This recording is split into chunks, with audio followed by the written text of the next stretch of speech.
We are Rogue Media Sports.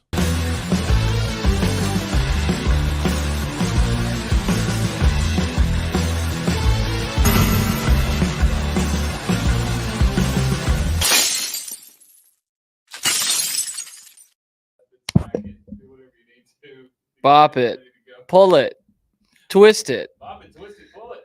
Cam Show, Rogue Media Sports Network. We're on, right? We are. We're on. We're so on. I'm mailing it in today. Yeah. Big time. But I do want to talk about, because Mike, you're so expert at this. Zach will just let me talk. Yeah. But you will say, shut up. Oh, I'll get in the way. Save it for the air. Yeah. And when I told you about, or I was about to tell you about my great Subway experience the other day, Yeah. you were like, don't do it. Well, here's wait to get on. Here's the air. my issue. Okay. Yeah. You always hear the bad things. Sure. Tell some people some good things. I almost. Good I time should. Tuesday. I should have. I almost left a review for Subway. Yeah. In Waco. They need it. But driving back from a high school football game on Friday. Yeah. For some reason, I just really wanted a meatball sub. I get that. Sure. Just really wanted one. Yeah. And there's Subway in Belmead, but Belmead after dark. I've always had a problem with meatball subs though. Really? Round, Why? round meat, flat bread. Yeah. There's a bit of a rolling situation. Yeah, you live with it. Okay. So I went by this one in town that used to be 24 hours. Yeah. It's no longer 24 hours. Yeah. There's a gas station plus Subway. Thanks, Obama. 24 hours. And I get there and it's completely dark. Yeah. And I look at my dashboard clock. It's 10:03. Uh-huh. So not only is it not 24 hours anymore, but it closes before 10 o'clock. Well, they sold all theirs. They were out of bread by 9.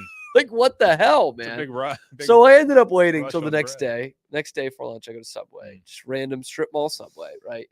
And I get in there. They welcome me. Which greet they all me should be right the away. same, right? Yeah. Yeah. But they're not for some Mhm. reason. No. It's like TSA. Sure, It's just like it. Yeah. And They check you for they're very, they're very vapes and friendly things to me when I walk in, which isn't totally uncommon, but it's a nice thing, right? Yeah. And so I start doing my order, and I get meatball, and I'm like, and if you can, could you go a little light on the sauce? Like the Subway loves to go kind of heavy on the sauce. And I tell them, because it's like sitting in a bucket of sauce. I'm like, I know that might be tough to do, but I'd appreciate it. Gets very sloppy. And yeah, and the guy's like, no, I know what you mean. That's how I do it for mine. And he was like, I don't like the big tomatoes that come with it. Instant bond, right there. And between I you was two. like, that's exactly why I Yeah. do it. Yeah. I don't mind the taste of tomatoes, but I hate the big giant tomatoes that they leave in there. Just eat a tomato. And we start talking for a minute about like how crazy places are getting for leaving big tomatoes in their sauce. Yeah. And so he understood me perfectly. He got me perfectly.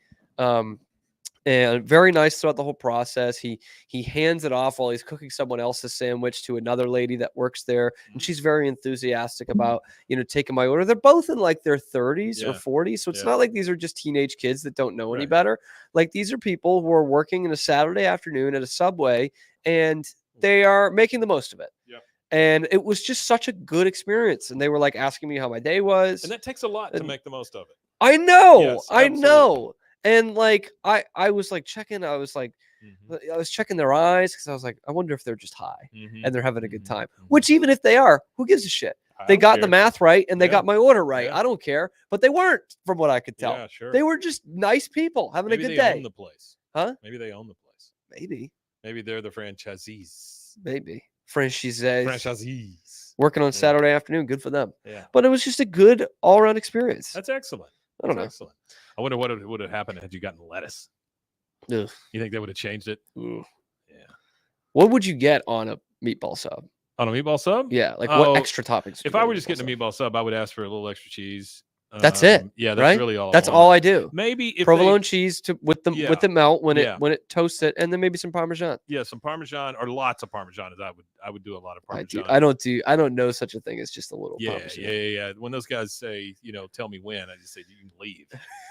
I got this, got Chief. it. Yeah, that's another one for you. Whoa. Yeah, I had a joke think to that's throw it, on right? you today. But Maybe some like basil. If they I've have seen it laying people do around, like or I something have like that. seen people do pepper and onions with it. Oh I'm like, no, that sounds gross. Yeah. Like, I don't know, but you know me, I'm picky anyway. So Maybe some Fred Loops, something like that. That would be ridiculous. But like Cheerios for sure. Sure. Honey Nut Cheerios. Sure, don't be crazy. Anyway, I guess we got to talk about sports. Big night, banner raising night. We're going to talk about that in the next segment and the segment after that. Yeah. Because this is, I mean, I need this. It's your day. I need this. You're the prettiest girl at the prom. Because I'm watching the Patriots so much. And I did my scorched earth thing yesterday. Like, there's not much more to say about that game. But what I do appreciate from this season is the drama that is coming from mainly Belichick Kraft. And Belichick's now in the media. He's talking about the Patriots more, good, bad, or otherwise. I'm pleasantly surprised. I think he's doing a little bit better than I thought he was going to do. Like, I watched the Manning cast. Was that last week he did it? He might have done it last night. I don't know. I rarely watch the Manning cast, but I saw that Belichick was going to be on, and I was like, how's he going to play this? And he is not the funniest guy in the world. No matter what people will tell you, they're like, oh no, Bill's actually really funny behind the scenes. He's not. But he is self-deprecating, and he does a lot of good like football talk. And he obviously knows literally all the players, all the coaches, all the refs. Like, he knows everything about everything when it comes to football. So I enjoy that. And he was on with Brady and Jim Gray. Jim Gray, there's two fans of Jim Gray out there still, and it's his mother and it's Pete Souza, because Jim Gray had a microphone for NBC at one point, so Pete Souza will not say a bad word about him ever.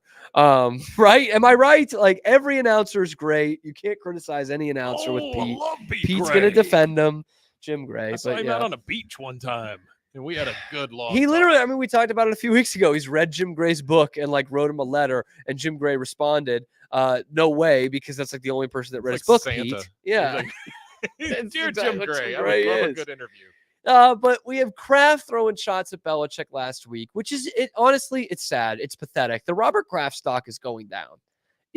I mean, look, how far down can it go when you've won 6 Super Bowls, and saved the franchise? Like, let's be honest, saved the franchise. Checks index for Jerry Jones. Huh? Checks index for Jerry Jones. Yeah, Jerry is the model of that. But he's like throwing all these shots at Belichick afterwards, and I'm like, dude, just move on.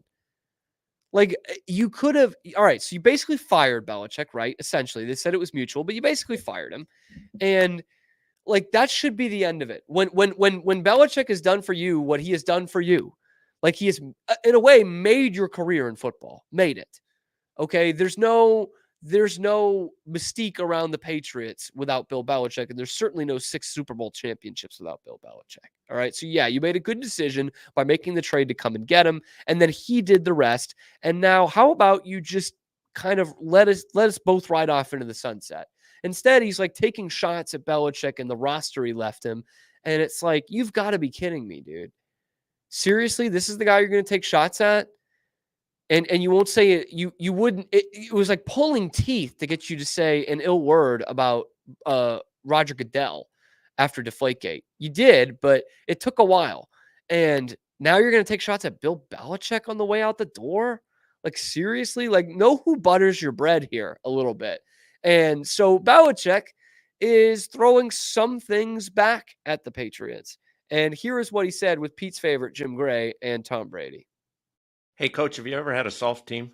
Look, I think when you criticize your team publicly like that, it doesn't always go over well. Not every coach has their own style, and maybe sometimes that can be effective and all. But ultimately, I always felt like when the team played bad, that was my responsibility too. I mean, we might have had bad playing, but we had bad coaching that led to bad playing. So I think it's always best to kind of take a look at yourself and do what you can do to help the team. And then, if you have constructive criticism as a coach, that's your job. But I don't know, last year the Patriots led the league in rushing defense yards per carry, number 1 in the league. This year they're 26th or whatever it is. It's the same players. I don't think that those players on defense are soft, but they haven't stopped the run very well this year. Best thing to ever happen to that podcast. Because that is not an entertaining one. Yeah. Jim Gray, Tom Brady didn't even know it was still going. But so he takes a bit of a shot there. And I'll say this, everyone was bitching about how Belichick wasn't nice enough, especially when Brady left, right? Is like, oh, he wasn't wasn't nice enough. He never really said nice things about Brady in the media, yada, yada, yada. And that's partially true, right? But already halfway through season 1, Gerard Mayo has done something that Bill Belichick never did. Belichick never called his team out in the media. Didn't do it.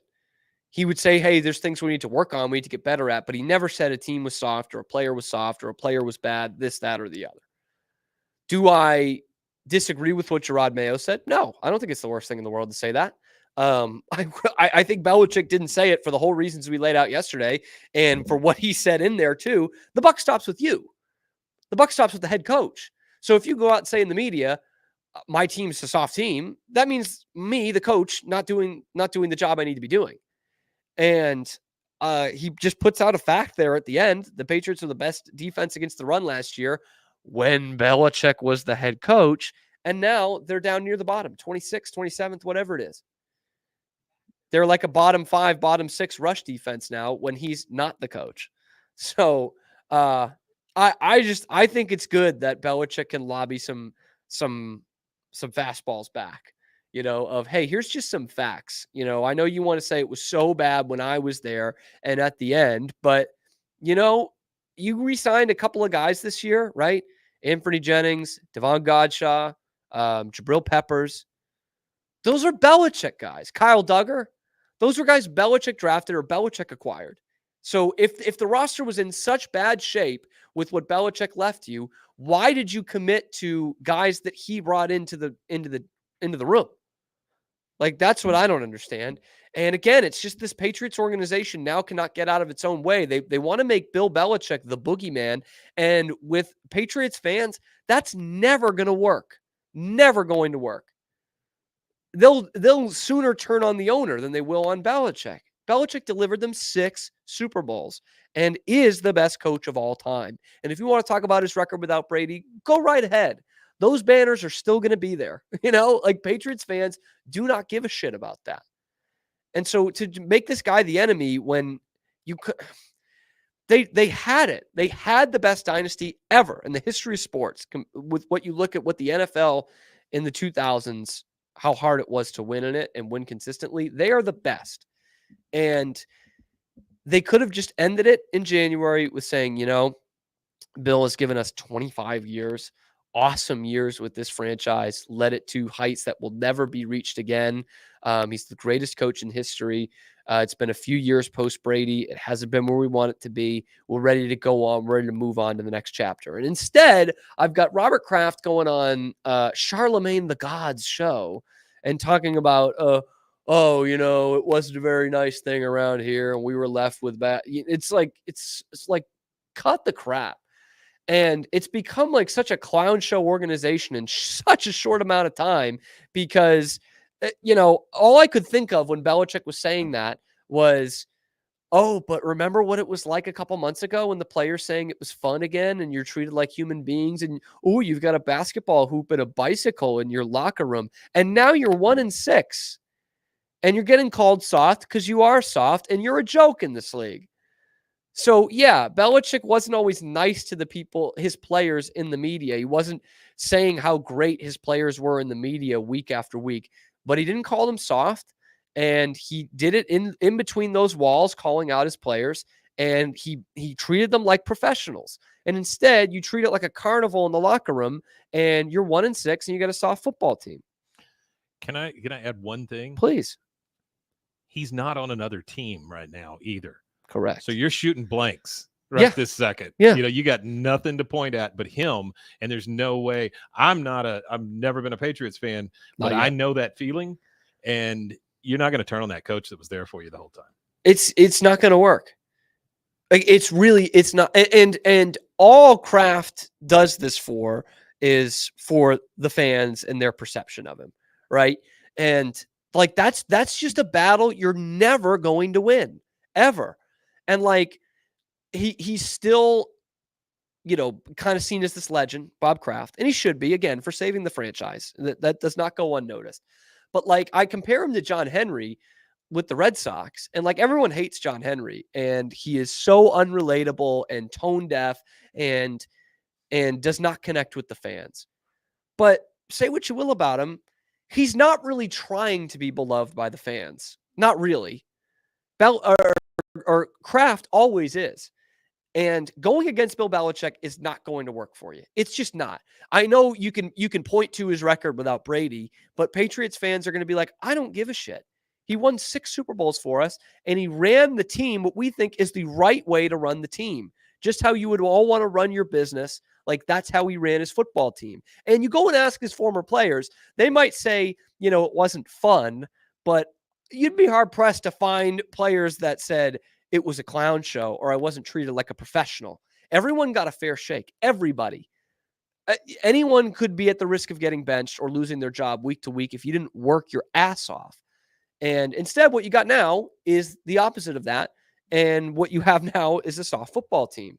So I don't mind Belichick doing that. And in fact, the day before he was on McAfee, and everyone was saying he was throwing shots at the team. And he really wasn't. He was actually defending his players that he brought in there by saying, I don't think they're soft players, but right now they're playing as a soft football team. I mean, the proof is in the pudding. No one's going to argue that they're not playing like a soft football team, except for their own head coach who said it the day before, having to backtrack it the next day. Oh, I don't think they're soft players, but we're playing soft right now.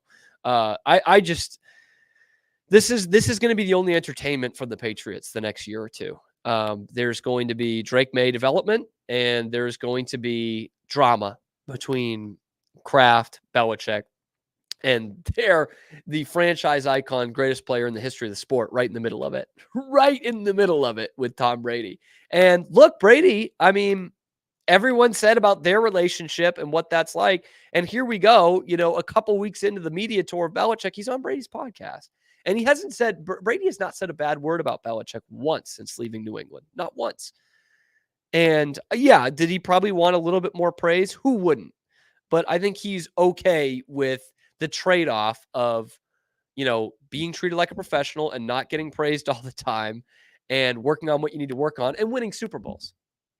And then he went somewhere else and proved he could do it somewhere else. And happy ending, end of story, right? But I'm throwing this prediction out now. There's going to be Super Bowl champion reunions here in the next couple of seasons or whatever it is. There's going to be some Super Bowl champions reunions at Gillette. And there are going to be some that Belichick doesn't show up to. I think that's exactly what we're heading towards. Is it going to be the spite level of the Jets, like I said a few weeks ago? Probably not. Probably not that. But I doubt he is going to really embrace this organization. And if he does go on to coach somewhere else, you're really going to see some Molotov cocktails thrown. I think so. And he is going to love beating the Patriots if he gets that opportunity again. But I don't think this is going to be one where he's coming back for some of these Super Bowl champions. What's the next one? 2 years from now will be the 25th anniversary of the first one. Wow, 2001. I'll bet he politely declines. I don't think you'll see a lot of Belichick around Foxborough now, even though he lives in Massachusetts. I think there's going to be a real rift there, the same way there was with Kraft and Parcells, just a little bit delayed, right? And that is going to be intriguing to watch over the next several years. Is how are we going to look back on this dynasty knowing that the owner and the head coach hate each other now? It's happened before, Mike. It has happened before, like plenty of times. It'll happen again. It will happen again. Yeah. We've seen it around sports before. I can't wait to see what happens when somebody spots that Belichick bought a house in Dallas. Yeah. That's coming. Speaking of which, it took till last year, the year of our Lord, 2023, for Jimmy Johnson to get in the Cowboys Ring of Honor.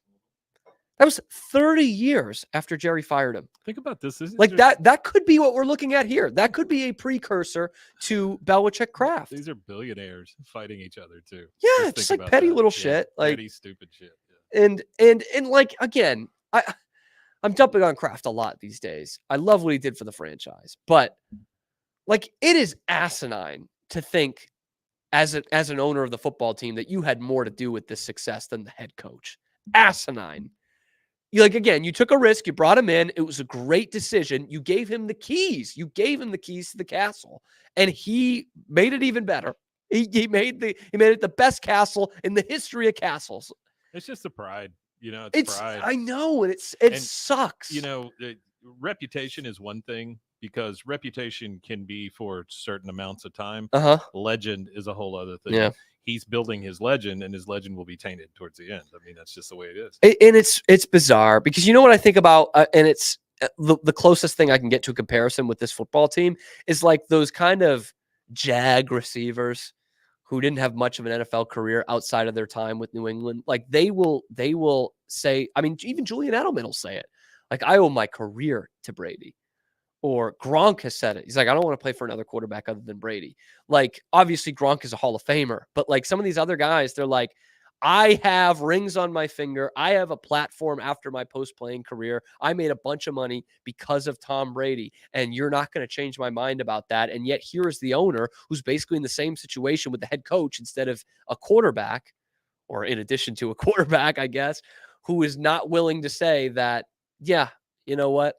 Bill and I, we had 20 great years, and he did more for this franchise than anybody, and he took us to new heights. And yeah, it's just time to move on. He can't do that. And that's dumb. That's just straight up dumb. Anyway, you know what's not dumb? What's Banner not night. dumb? Banner night. Banner night. Banner 18 night. Are you dropping one at your house too? I think I'm gonna, yeah. Yeah. I think you I just have like to. draw on a shade or something. Yeah. Pull it down. Yeah. Lots of fanfare. Just draw it on the wall. Yeah. I'm renting. Just as you go down, draw it a little further. Yeah. Yeah. That'd be Takes good. like an hour to get the banner down. It's Little- great. Little flip book thing on my wall. Sure. Yeah. We'll talk about that with you and I and you watching, as well as with Greeny of Barstool Sports. All of that's coming up next on the Camp Show.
All right, Mike. Yes, sir.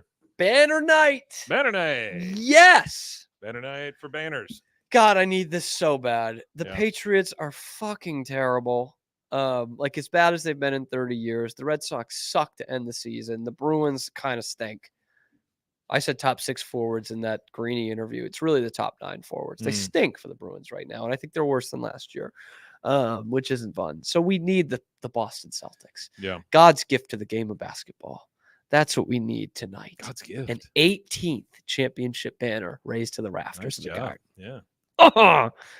The tears, the emotions, the not really caring about the game afterwards. All of it comes into play tonight. I think you have to care about this game, though, right? Like it's kind of. 'Cause I mean, it's a- like if we lose, I don't care about it. I mean, it is a stupid Knicks. So Yes, and the team that is clearly thrown out the most to try and get after you in Yeah. this offseason. With Yeah. the Cat trade and the Bridges trade. I don't think the cat thing's going to turn out for them. I'm That's not just high me. on it. Now, I we just- did ask Greeny about it, who will be in the next Yeah, segment, yeah. and he was a little bit more positive next Sure. about it. But like, Well, he's I just positive, period. It seems Yeah. like so. yeah, but he knows more than me. But Yeah. I don't see how that makes them that much better. I mean, Mhm. you become pretty thin at center with Mitchell Robinson, who's always hurt, much like Rob Williams back with the Celtics. And you got rid of Randall, who was hurt last year, but obviously has been a pretty good player in the past. And like Cat is a center, but Mhm. in name only. Like he's not, he's not doing what Mitch Rob does. Okay. So it's not like you have two of those.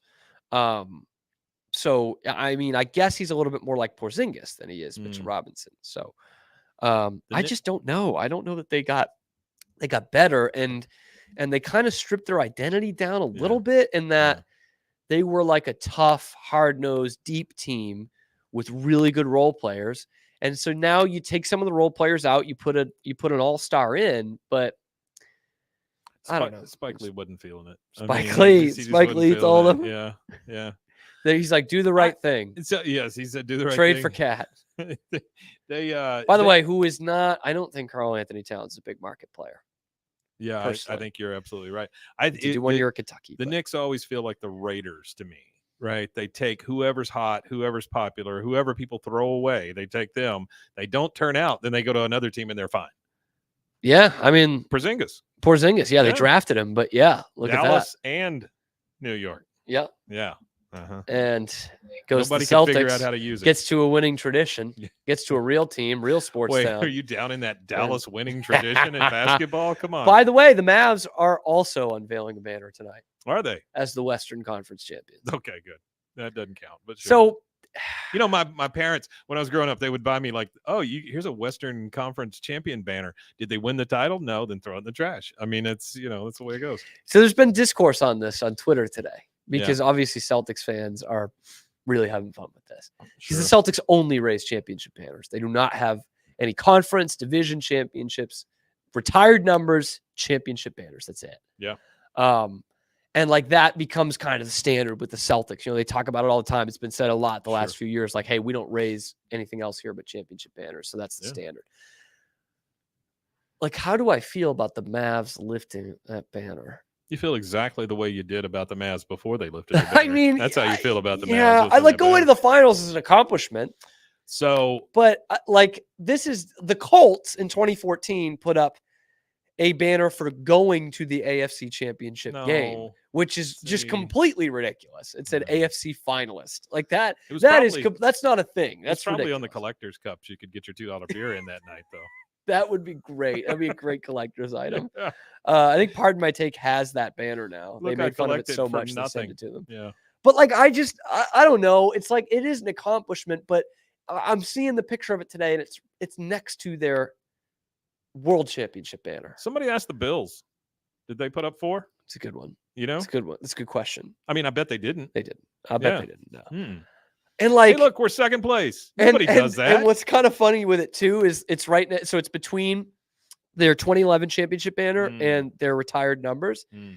And I look at it and I go, honestly, dude, the retired numbers thing is probably more embarrassing just because of the Mavs history. Like they don't have great retired numbers outside of 41. Yeah.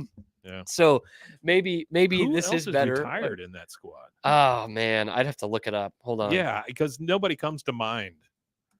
That's the thing with the NBA, I mean, man. you're not going to retire Finley because he played for us and won a the Spurs. Sorry, Derek Harper, yeah, Brad there you go. Davis. Okay, Rolando Blackman. Harper and Blackman, I get. And like those are fine. Yeah. But it's one of those where it's like, would they even be retired numbers for half the teams in No, the NBA? probably not. Would it get you a retired number for the Knicks? No, Long-standing team without a lot of I don't championships. know. They're lifting a lot of Mm. banners. So we Spurs. I always say we. I'm so sorry, but we play the Mavericks the first game. So we'll get to see. Tonight. No, it's Thursday. Oh. We get to see Klay Thompson for the first time. Oh, Yeah, we'll see what happens. the Mavs, dude. I don't know that the Mavs. So who said it? Someone said it last week. They were like, "What would happen if you played the Celtics again in the finals?" And he says, "Well, we'll win it."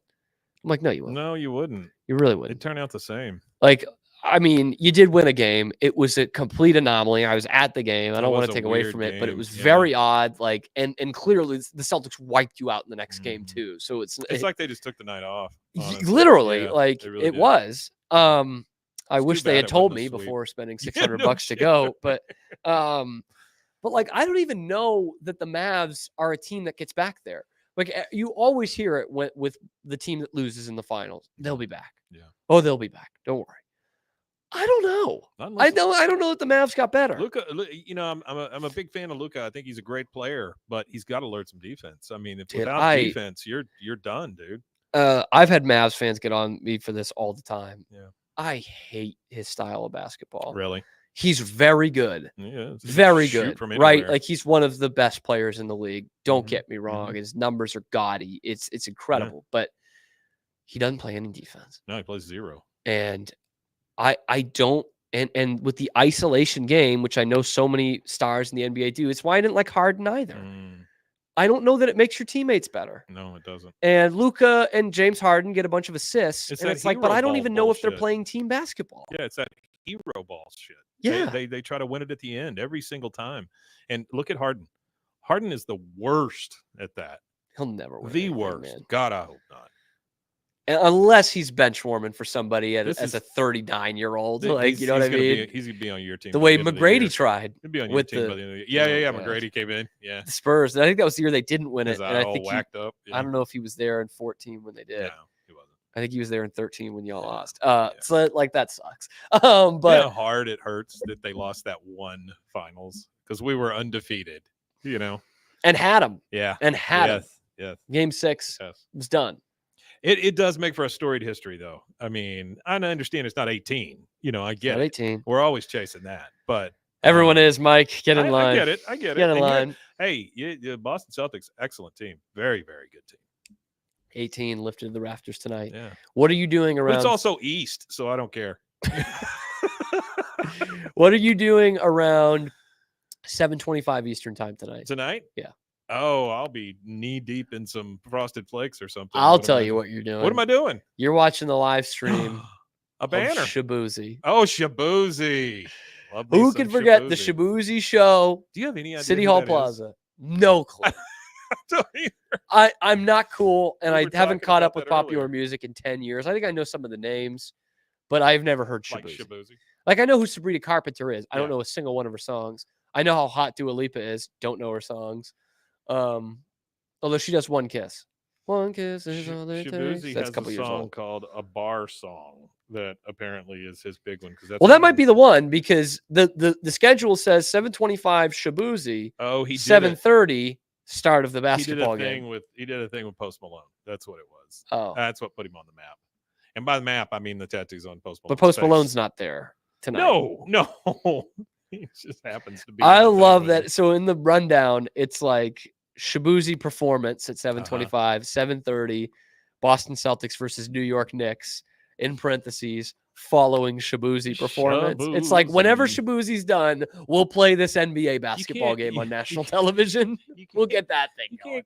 can't take Shabuzi down. You can only hope to contain him. That's it. And after the Shabuzi performance, we will have the world champion Boston Celtics. Shabuzi's going to help lower the banner for you. That would be great. Lower it. Yeah, it's like Like it goes halfway up, he brings it down. it's like the they stock bring market. it back up again. You know, they bring in just whoever the hell they feel like that day to go ding ding. Yes, Oh, Shabuzi comes down with the Shabuzi. yeah. There he is. I'll leave you with one thing before we get into this interview, which reminds me of a great Celtics time in my life and concerts. So I was in fourth grade. It was the year before the Celtics won the title, which means they were terrible. They were terrible. It's before Garnett now, and they were awful. In fact, they set or tied I think they tied the NBA record that year for consecutive losses, which has been broken. Thank God. And in the middle of that year, they had an Akon concert, like after a game, after a Akon. random weeknight game against the Nets, and they had Akon performing his new single, "Smack That." And one of the few Grammy rich winner, kids, I'm one of the sure. few rich Smack kids in That. my school, very cool kid, very popular, got to take like all of his friends to this game and the Akon concert. No Shabuzi concert, but an Yeah, Akon concert yeah. afterwards.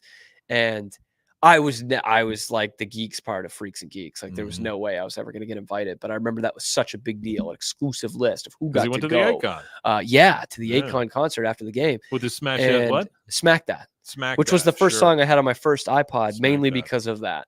And so I have missed the Akon concert, and I will be missing the Shabuzi concert too. We've done your generation a real disservice. You grew up listening to Smack That. I mean, great I don't time. know what we did, but Smack that all on the floor, smack that. Of course, I was 9. I had no idea what he was talking like about. I told you, the last time I went, and it was the same type of situation. It was Coolio. Smack that till you get sore. Smack that. Oh, whoa. Oh, whoa, whoa. That's some good lyrics. R.I.P. Coolio. And R.I.P. the rest of y'all season, because the Celtics are playing, and that's where my attention is going to be going, and that's who's going to win it again this year. But don't Dear take my wife. word for it. Take Greeny's word for it. We'll have him from Barstool Sports after the break, and then after that, I guess we'll see you tomorrow at high noon. Why not?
You live and breathe this, so I Yeah, don't this think it's is- the off guard there. This is the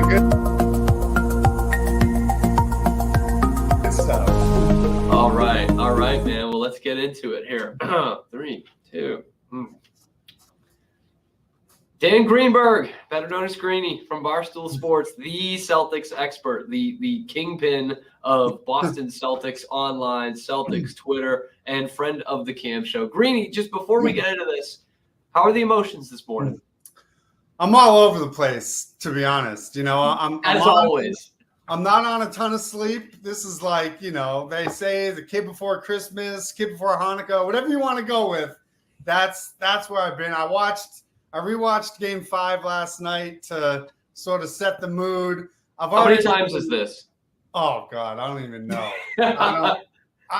I'm embarrassed to say, so we'll just go with that. A couple of times. It's one of those things where, I think back to where I was. I mean, I was 21 years old, living in my college house in Tempe, Arizona, the last time this happened. So the fact that it's been 16 years is it's surreal. I can't believe it's real. It's like, Yeah. 12 hours, we're going to be watching them raise it to, it's unbelievable. It's so cool. And I think it's funny that you say that about like where you were the last time, because 16 years, that's a good stretch. It's not the longest streak ever, which some people have kind of made fun of. Oh, Boston fans, 16 years, they think it's 80. It's a decent stretch, because I was 10 the last time they won it. So I remember being in 5th grade the last time they won this thing. So it does feel like a lot of life has happened since then. A lot of life has happened. And now they will raise the banner tonight. And it's against the Knicks. Obviously, great matchup right out the gate. And we remember the last time Paul Pierce, real emotional. He's the tears coming down, just showing that ring, man. I imagine they'll probably have Bob Cousy in there if he can get there tonight. Obviously, real old guy. But Bob Cousy was famously saying in June, like, hey, just win one more for me. I don't have a lot left. Win one more for me. It's going to be a super emotional night. And I want to look at it because when I watched the 08 one last night, on YouTube, and they brought out Havlicek and Cousy and Satch and all that, and it was like, what was so special about that team was then, Paul Pierce now gets to be in that echelon. Gets to walk amongst the greats in Celtics history, and obviously Garnett now and and all the guys on that team.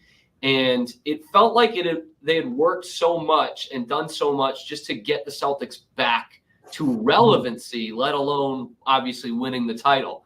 With this one, it feels like it's going to be great to see Tatum and Brown and Horford and all those guys do the same thing, get to walk amongst the greats in Celtics history.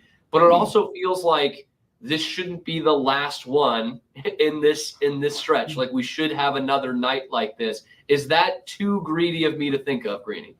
No, but I would, we should enjoy this one first. Exactly. 16 years ago, we thought this was the start of the Big Three trio winning a couple. I think having it have been so long and having multiple years where you lost in the finals, I enter this year more as stay in the moment, appreciate this for what it is. And then the second the banner goes up, it's on to I'm not even allowing myself to think of what could follow tonight. I just want to get through tonight in one piece. They won 16 years ago on banner night. They beat LeBron and the Cavs, but they've also gotten killed on the last two jersey retirement nights they've had. True, so let's beat the Knicks. Let's, calm down all of their preseason hype and remind them sort of who runs the NBA at the moment. But I just think, the second I see Al Horford get his ring and start wheeling up the banner, I am just going to lose it. I think what makes this year different is obviously their two best players are homegrown. Like, we had Pierce the first time, but this is different. We've seen Tatum and Brown from Summer League to year 7 and year 8 where they cemented themselves. I mean, that's really what this title did, was it solidified their spot in the rafters next to Pierce, next to Garnett. Their numbers are retired. So in a sense, anything they do from here on out is like house money. It's gravy. They're stamped and they're cemented. But I can understand your desire to be greedy and say, hey, they're only 26, 27. Their roster's locked in for the next few years. And really, barring injury, like catastrophic injury, not just Porzingis, nobody in the league has really closed the gap from what we saw last year, until we see it play out. But as of now, there's still like a Grand Canyon-sized gap between them and everybody else. All right, this is important because I was going to save this for later, but this is good. It's specifically looking at the team tonight, the Knicks. All these teams, obviously the Eastern Conference specifically, I've been chasing the Celtics from free agency, the draft, making trades, all of it. So we obviously get the bombshell a few weeks ago with the Karl Anthony Towns trade. And I know you've looked at this several hundred times. Did the Knicks get better or did they win the trade? Could be two answers here. I mean, I think those two questions are hard to answer until we see it, right? Like, you can do on paper, their talent is better. They got the best player in the trade, which theoretically means you win it. So I'll just say they're different, right? Because what was such a huge strength for them last year was their toughness, their tenacity on the glass, especially the offensive rebounding, the continuity that they had. Those are all things that are real factors in the success of a team. So, we have to see how the chemistry issue now plays out. There were questions how they were going to replace Hartenstein's rebounding, and now they bring in Cat, but you lose potentially some defense and toughness there. On the flip side, there's no denying that offensively it makes them way more dynamic, way tougher to guard. It creates space for Brunson to get into the paint, which he's one of the best players in the league at getting to and finishing in the paint. So it's hard to say whether they're good or not. I mean, I still think they have issues, right? I think they're going a lot off name recognition as opposed to current production. But I mean, when you're in this opportunity and you have a chance to swing for the fences, I think you have to take it. And it's not like, Julius Randle was some beloved, 15-year Knick that, they just hate to see go.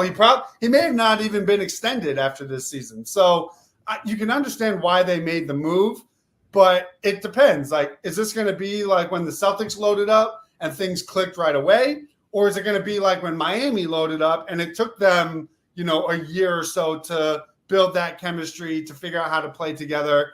We'll get our first look tonight, but I would say, the Knicks will look different by Thanksgiving than they do tonight, just because they haven't played together yet. And am I being too cocky? Let's look at some of the other Eastern Conference teams. Am I being too cocky in not worrying really at all right now about Milwaukee nor the Paul George addition to Philly? I just it doesn't move the needle for me. The Knicks ones I'm looking at, and I can see, how they get better, what they're trying to attack for the Celtics, where they might be able to take advantage.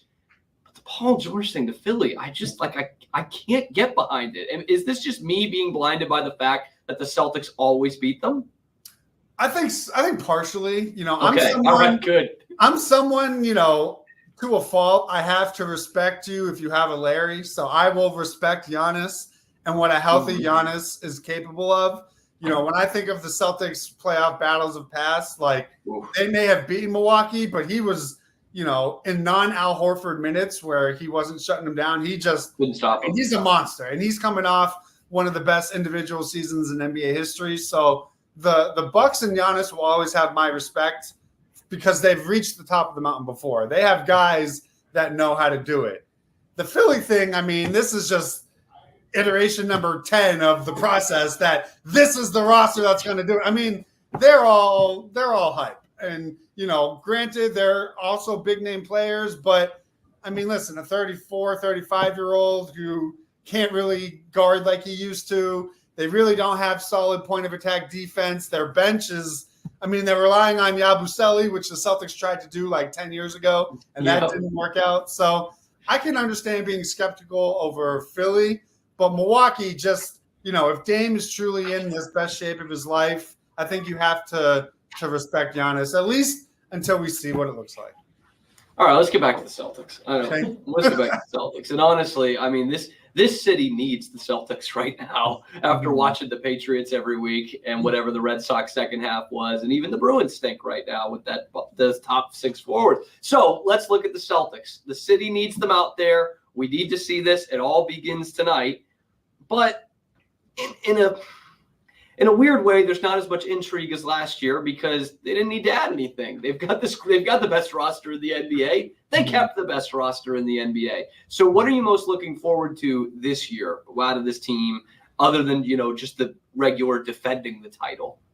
Yeah, I think just internal growth. I'm interested to see how their two best players have adapted and developed their game, because I think, we're just inching into what most people consider the NBA prime years of their career. Yeah. So it's if they've been this good already, I'm very excited to see, what elements they bring. I think, internal development of young guys like Walsh, we'll see if, Peyton Pritchard takes another leap, Sam Hauser takes another leap.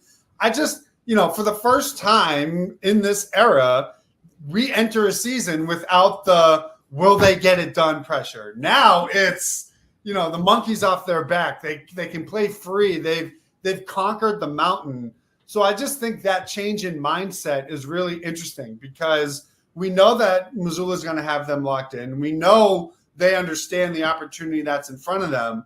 But we've never had a season where it's are Tatum and Brown going to choke in the biggest stage? It's all of those criticisms, doubts, those are all gone. So I think I'm just interested to feel what it's like to go through a season and be okay, now I'm worried about like a repeat title. Do you know how ridiculous it feels to like, like that sounds like such a cocky Boston masshole thing to say, but it's like, that really is the only thing to worry about, that and injury health. Like, we know the roster fits. We know their style of play works. We know Joe Mazzulla is the guy. It's like the only things you have to worry about are who's gonna buy the team and can they stay healthy. It's embarrassing how good we have it at the moment. Yeah, how good a position this is. And it does remind me of something. So I was at a party a few months ago with a lot of high school friends. And so we're just a little too young to really appreciate that Patriots back-to-back in 03 and 04. Remember it, but not really appreciate it. So after a few pops, I was kind of asking the guys around there, I was like, what is the closest it's felt for us seeing a Boston team go back-to-back? And like they all had the same answer. They didn't talk about the 08 Red Sox that were one game from the World Series. They didn't even talk about the Patriots losing to the Eagles in the Super Bowl. They all said 08-09 Celtics. 27-2. 27-2. Yeah. And Garnett in Utah. And after that, it's done. And so I want to ask you about that team because I know you remember it even better than I do. That team looked like they were even better than the year before and looked like a team that was not messing around. So we weren't probably going to see a 7-gamer in round 1 or 7-gamer in round 2, which is exactly what we did see after Garnett got hurt. Am I off base with that? Was that team that good? I mean, it's hard to argue against it. I mean, they were I'll never forget. I was at my friend's house playing or watching the Celtics play Utah. You watch Garnett go up for that alley-oop. I'm still waiting to hear about how that was just a calf strain, like no big deal. What the hell happened there? And it just goes to show you, like, that's how delicate an NBA season can be. And last year, they survived without Porzingis. I think they were like 31-4 or some 31-7 without Porzingis. Like, I think we all just need to understand that last year's Celtics, the way in which they won and how everything seemed to break their way, like, you get one of those seasons in your lifetime. So you could like if Al Horford has the Kevin Garnett injury, what happens? Like, you have to appreciate what you have in the moment because you're one twisted ankle, you're one alley-oop away from your dream being crushed. And I think the biggest difference between this team and that team is, as good as that team was, they lost Posey. Like, they lost pieces. Mm-hmm. This version, it's like, you lost Svi. Like, you lost a guy that didn't really. Damn. Like, you lost guys that didn't really play. So it's like, if you can just find a way to stay healthy or just navigate your injuries to a point where you're ready to roll by the playoffs, it's like, if they play to their ceiling, just like that 08-09 team, they played to their ceiling, they were untouchable. I see no difference in this team because, again, we just watched this group win 100 games. They broke the NBA record for 20, 30, 40, and 50-point wins. They went 12-2 in back-to-back, 6th best scoring differential in NBA history, more 30-point leads than 10-point deficits. Like we truly witnessed one of the most historically dominant teams the NBA has ever had. So I think it's a little crazy to think you get that type of success back-to-back. So maybe the gap goes from like a 14-game lead to an 8-game lead in the Eastern Conference. But the similarities between the two in terms of their motivation, their hunger to repeat, that I feel like is almost identical. Talking about a historic team and obviously a historic franchise, and we're going to see all of that come out tonight on Banner Night. And I think one of the things that NBA Twitter, I guess, let's go with, and the NBA media as a whole has really played down most of our lifetimes is the Celtic pride thing. And, that's just a bunch of bullshit. I mean, that's that you had that in the 60s and the 80s, but nobody cares about that, the age of free agency, and then the Celtics couldn't attract free agents, and now it's color TV and yada, yada, yada. We hear that all the time. But maybe I am too into this kind of stuff, Greeny, because the way I saw these guys play last year and the way someone like Drew Holiday, who had only been there 1 year, who had already won a title, and he's saying, yeah, man, it's different winning it here. Right. Like it to me, and specifically hearing it from Missoula, I think is the biggest thing, because here is a guy who's a young guy. He did grow up in New England, grew up in Rhode Island, and he actually buys into this. And it seems like the way they play, they buy into this. Do you feel that too, that there's actual, like, maybe not the Red Auerbach type, but there's real Celtic pride in this team and playing for this city? I mean, I think it's pretty evident, right? I mean, KP, first thing he said, he talked about it. Holiday, first thing he said about it. I think there is something to your point about Missoula being from Rhode Island, because he's like us. He's right, Doreen. literally. He's a sicko. Like it's no surprise that he was the guy that got them over the hump, because he understands what it's like to be part of this team and what it means to play for the Celtics. And I think opposing fan bases will roll their eyes. You know, you hear a lot about how, you know, the Patriot way and how that's looking a little fraudulent. Well, the Celtics angle has been true, and there have been correlating titles in every era. So it's like there is something to just the franchise, the mystique, the history. Like, I don't think any 25-year-old All-NBA All-Star is like, I want to go play for the Celtics because of their history. Like, this is incredible. Like, Wick Grossbeck talks about that all the time. I think that's bullshit.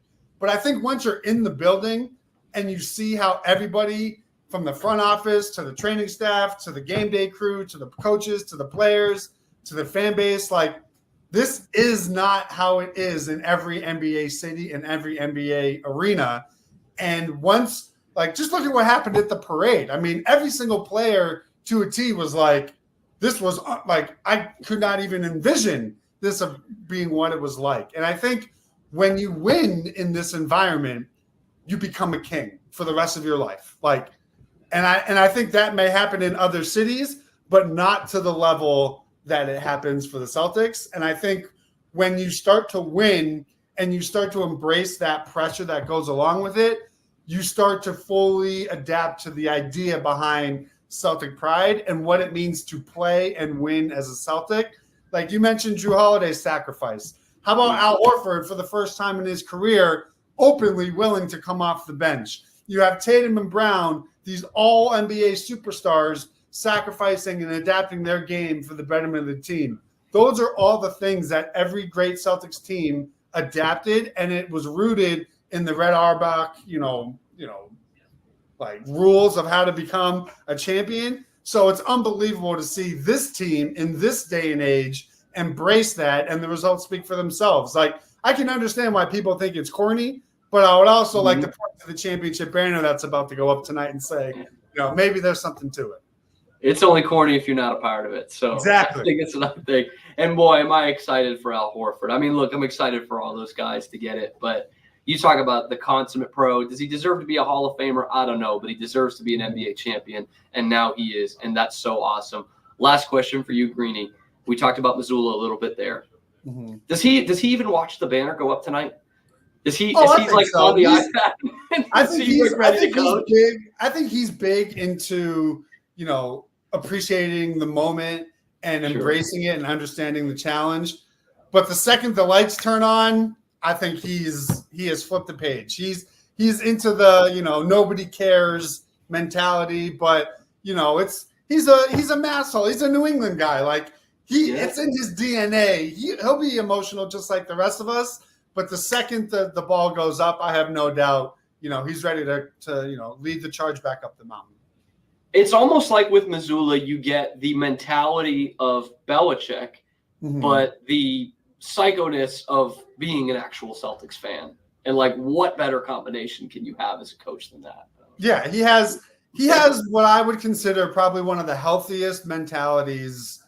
I think not just of a coach, but of an overall human, right? Like how he embraces pressure and approaches obstacles. Like he wants it hard. He wants it tough. He views that as a privilege to be able to, have these obstacles and, people, he doesn't just, rest on his laurels. Like he is a guy that when the Celtics lose back-to-back games in Atlanta, puts his body through hell and tears his meniscus because he wants the physical abuse to make him a better coach. Like, it's stuff like you said, if it's not your coach, you probably think it's corny. For me, it's like he's the best combination of every Celtic coach that was ever successful here, in addition to bringing his own skill and his own sort of swag to the job. And I just, he's younger than me. He's 34, 35 years old. It's like he should be the coach for the rest of his life as long as he wants it.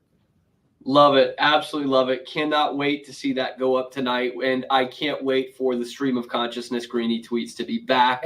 That's at Barstool Greeny.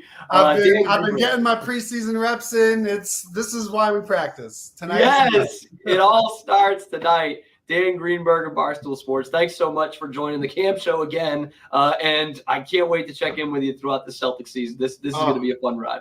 If I make it out of tonight, happy to come on. If I make it through.